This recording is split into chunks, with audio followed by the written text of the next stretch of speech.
A master plan to address years of erosion in Hellshire, Portmore, St. Catherine is one step closer to being reality. Assessments about the extent of the erosion in the seaside town is near completion. It's part of the National Environment and Planning Agency's response to coastal erosion across the island. KRISTA Campbell reports. Beaches eroding across Jamaica. Some areas, like the south coast and eastern end of the island, more badly eroded than the north coast.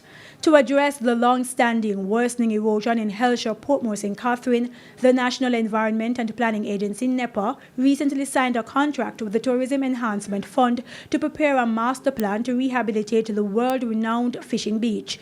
The Half Moon Bay Fishermen's Cooperative is helping the effort, and assessments of the erosion should be completed by August this year.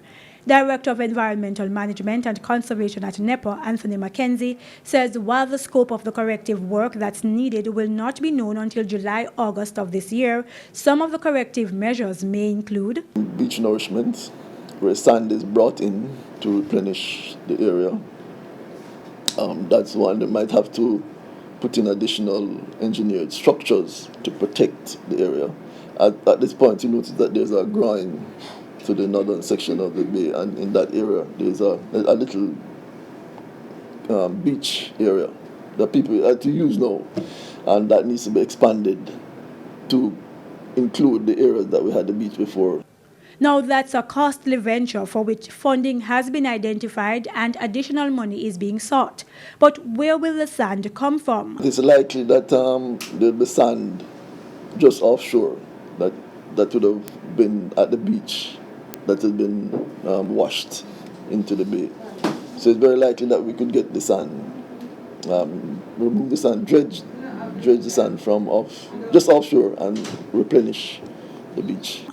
In the meantime, the Korean International Development Agency has already set up a monitoring tower at Hellshire Beach with equipment to be installed in the next 2 months. The tower will be monitoring the beach and coastal change along that coastline, Half Moon Bay, Hellshire coastline. So it's providing online and real-time data to support any ultimate designs for the coastal remediation works that will be done there.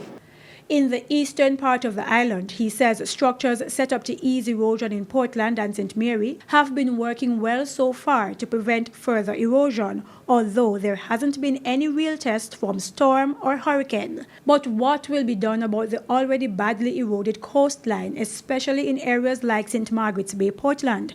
Residents believe quarrying activities in the Rio Grande Valley contributed to the erosion along the coast. Even if you never had quarrying, if you don't have the rainfall to move the sediment out, then you'd still have the erosion. So the sediments supply the sand for the beach, and with less rainfall, less sediment is brought down, and we have a sort of net erosion.